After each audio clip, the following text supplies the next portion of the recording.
Hi, this is Lucia with The Art of Love. I'm a dating and relationship expert specializing in helping you get an ex back. And welcome back, No Contact Army. Have you been a good little soldier or a bad little soldier? Well, if you've been bad and you need some help, be sure to download my app Silencio to help you stay in no contact. The link is below every single video. And if you too would like to join the No Contact Army, it's very simple. All you have to do is hit the subscribe button and the bell notification and you're in. And to read the No Contact Army manual, go to nocontactsecrets.com where you can read 2 free chapters before purchasing the book. This week I want to talk about something that everyone is talking about these days, almost everyone, and that is the Tinder Swindler. I have to be careful how I say that because I know I'm going to trip over the words. So you may have seen it on Netflix. If you haven't, you have to see it. It's a very interesting story. So I want to talk about, yes, getting swindled, but also how not to get played and also how not to play yourself. So this was a guy, and these were women who lost money because of a guy that they thought was in love with them, and they were in love with him. So I'm going to make this gender specific just so I don't have to keep saying him or her, he, she, whatever, okay? When it comes to people using love to get money, usually it's guys preying upon women, okay? So I'm going to make it gender specific. Don't write to me. All right, so I made some notes as I watched it. And one of the women, one thing I noted was that she said that the first memory she had about love was Disney. And this is true for a lot of people. We've seen Disney movies and we think, oh, someday my prince will come and save me. And so women grow up with this fantasy idea of waiting for Prince Charming to come along and save them. And that's why often they get taken advantage of, because they think their dream is finally coming true. Okay. So one of the women, she met him on Tinder, of course, the dating app. And he said, I'm leaving London tomorrow. Do you want to meet up? And she agreed. No, do not do that. Do not do that. You are playing yourself when you do that. Low value. Like, what, you have no life? You just met this guy and all of a sudden you're ready to rush off and meet him that night? I don't care if you didn't have plans. You need to come across as high value. Therefore, no, you do not meet that night. I don't care if he's the son of a billionaire, as this guy pretended to be. Of course, he wasn't. And that's often a trick that someone will use. They'll say, oh, I'm leaving town tomorrow. So they're trying to get you to act right now and see them right away. Instead, you go, oh, I'm so sorry. I won't be able to meet you, but I'd love to see you next time you're in town. That way, you can, in the meantime, keep in touch via text, etc., social media, and get to know the person and see if you even want to meet up with them. Okay? So then she says of the first date that he really wanted to listen and he asked questions. Now, this may sound like a good sign, right? Wow, a guy who wants to listen. Well, yeah, not always.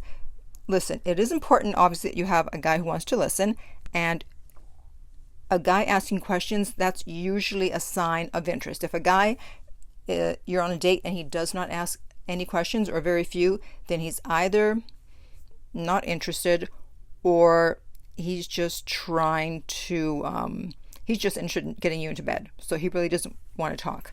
So he'll just let you do all the talking.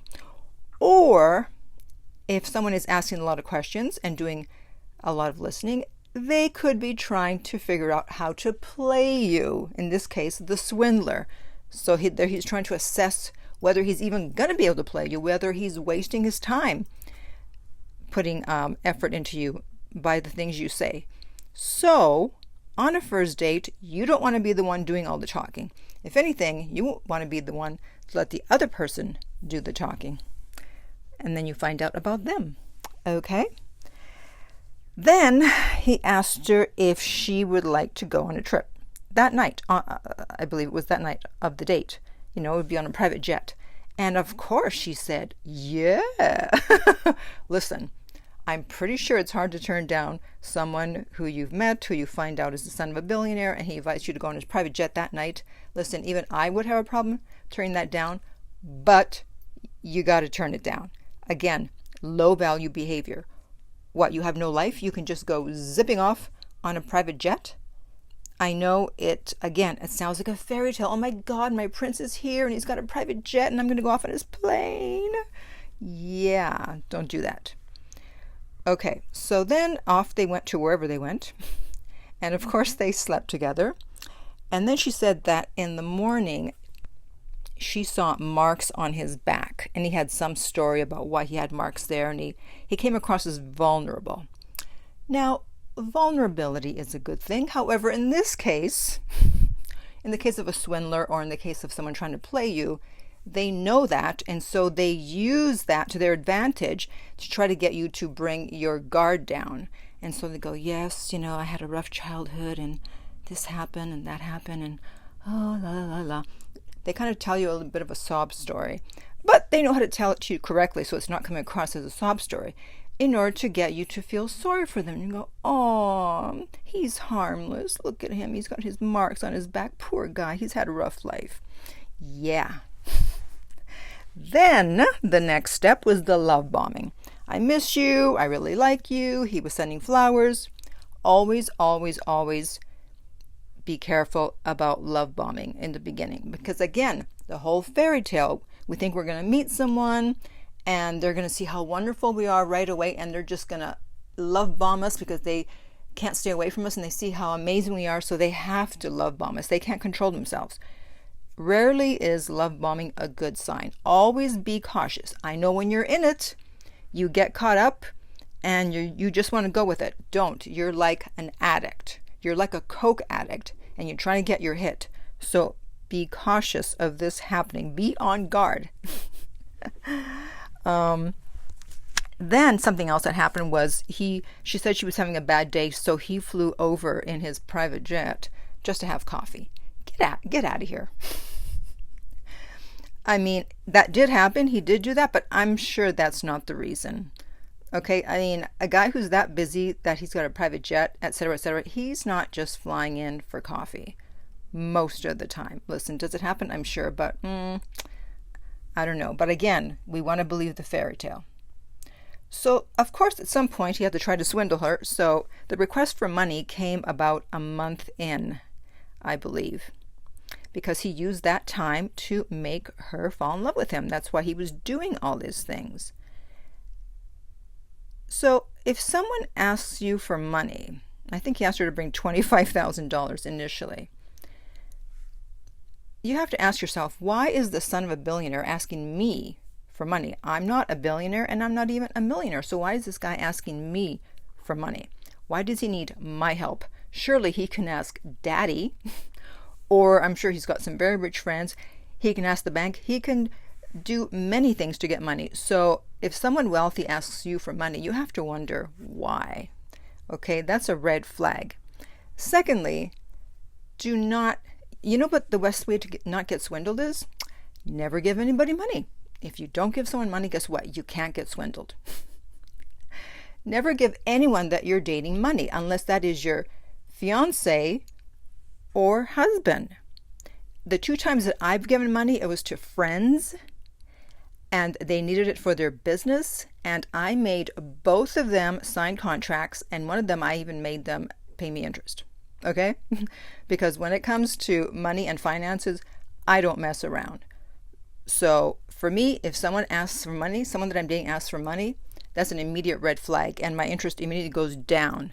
But of course, because they were all caught up in this quote unquote romance, then they want to believe that, oh, he just needs my help and he'll get the money back. He's rich. Sure.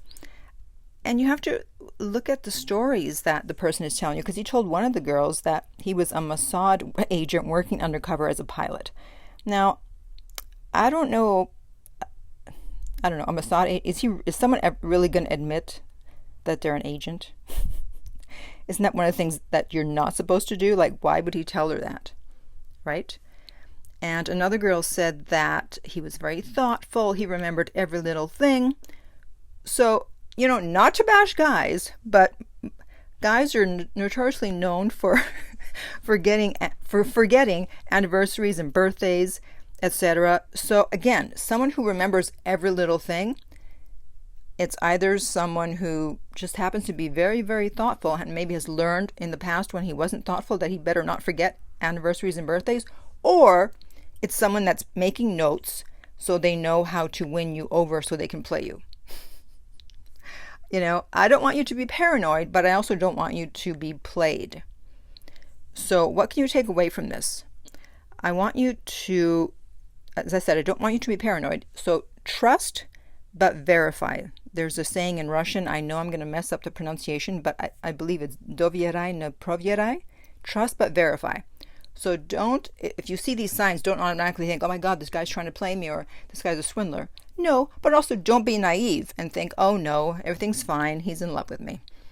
Okay, so let me know below if you have watched the Tinder Swindler, what you thought of it, and would you have given money to him if you were in that situation? I know I certainly would not have.